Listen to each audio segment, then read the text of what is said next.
இறைவனின் திரு அருளை பெற்று வாங்கள் நம் உரையை தொடங்கலாம். அனைவருக்கும் வணக்கம். நான் தான் உங்கள் ஆன்மீக தோழி. இன்று சிவத்தலமான திருவண்ணாமலையை பற்றி பார்க்கலாம் வாருங்கள். சிவபெருமானின் பஞ்சபூத தலங்களில் அக்னி தலமாகும் திருவண்ணாமலை. இக்கோவிலில் மூலவரை அருணாச்சலேஸ்வரர் என்றும் அம்பிகையை உண்ணாமுலையாள் என்றும் அழைக்கின்றனர். இக்கோவிலில் கார்த்திகை தீபம், கிரிவலம், சிவராத்திரி ஆகிய திருவிழாக்கள் சிறப்புடன் கொண்டாடப்படுகின்றன. இக்கோவிலை 9ஆம் நூற்றாண்டில் பல்லவர்கள், சோழர்கள், விஜயநகர மன்னர்கள், நாயக்கர்கள் ஆகியவர்கள் கட்டினார்கள். ஒரு நாள் திருமாலுக்கும் பிரம்மாவுக்கும் இடையில் யார் பெரியவர் என்ற சண்டை வந்தது. அப்போது சிவன் அங்கு வந்து தனது அடிமுடியை கண்டுபிடிப்பவர்தான் பெரியவர் என்று கூறினார். அதற்கு இருவரும் ஒப்புக்கொண்டனர். திருமால் வராக ரூபம் எடுத்து பூமியை குடைந்து கொண்டு கீழே சென்றார்.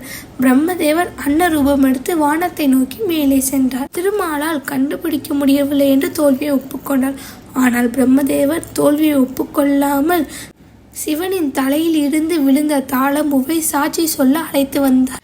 இதனை கண்டு கோபப்பட்ட சிவன் பிரம்மதேவருக்கு பூமியில் ஆலயம் கட்டக்கூடாது என்றும் எந்த சிவ பூஜையில் தாளம்பூவை படைக்கக்கூடாது என்றும் சாபமிட்டார்.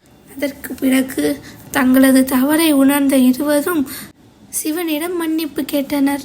அதனால் சிவபெருமான் அவர் தனது பக்திக்காக குழந்தையாய் தோன்றிய திரு உத்திர கோசமங்கையில் மட்டும் தாளம்பூவை தனக்கு படைக்கலாம் என்றும் பிரம்மதேவரை பூஜிக்க வேண்டும் என்பதற்காக சிவலிங்கத்தின் அடிப்பகுதி பிரம்மதேவராகவும், நடுப்பகுதி திருமாலாகவும், மேற்பகுதி சிவபெருமானாகவும் ஒரே சிவலிங்கமாக காட்சியளித்தனர். அப்போது தீப்பிழம்பாய் இருந்த சிவபெருமான் அக்னிலிங்கமாய் திருவண்ணாமலையில் இப்போது அருள் பாலிக்கின்றார். திருவண்ணாமலையில் இருக்கும் அர்த்தநாரீஸ்வரரின் கதையை அடுத்த காணொளியில் பார்க்கலாம். நன்றி, வணக்கம். இப்படிக்கு உங்கள் ஆன்மீக தோழி.